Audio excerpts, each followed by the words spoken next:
কিছু মেয়ের শেষ চিঠিটা হয়তো এমন হবে, আমার বিয়ে তোমার সাথে হবে না, অন্য কারো সাথে হবে যাকে চিনি না জানি না। আমার অনিচ্ছা থাকা সত্ত্বেও সে আমাকে ছোবে, আমি চাইলেও কিছু করতে পারবো না, এ শক্তি আমার থাকবে না। আমার অনেক ঘৃণা লাগবে, কারণ আমাকে যে অন্য কারো ছোঁয়ার কথা ছিল, যখন তাকিয়ে দেখব এটা সে না, অন্য কেউ। আমি কান্না করব, তখন সে ভাববে আমি সুখের কান্না করেছি।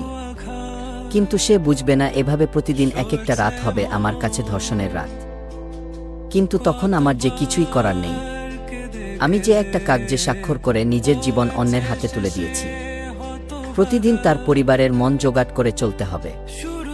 কিন্তু আমি তো তোমার ফ্যামিলি নিয়ে স্বপ্ন দেখেছিলাম, তাদের মন জয়ের স্বপ্ন দেখেছিলাম, অথচ দেখা কিছুই হলো না। একসময় আমি এসব অভ্যস্ত হয়ে যাব, তারপর হঠাৎ একদিন জানবো আমি মা হলাম। এটা তো নারীর জীবনের সবচাইতে সুখের দিন, কিন্তু আসলেই কি আমি সেদিন সুখী হব? না, হব না। চিৎকার করে কাঁদতে ইচ্ছা হবে, কারণ বাচ্চাটা আমার ভালোবাসার চিহ্ন না। তাও ওকে দুনিয়ায় আনতে হবে, কারণ ওর তো আর কোনো দোষ নেই। ও ভূমিষ্ঠ হওয়ার পর ওর মুখের দিকে তাকিয়ে সব মেনে নিতে হবে।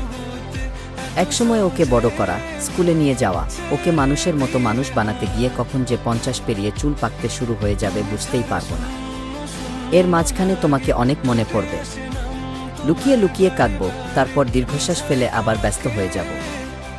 এভাবেই সময় কেটে যাবে।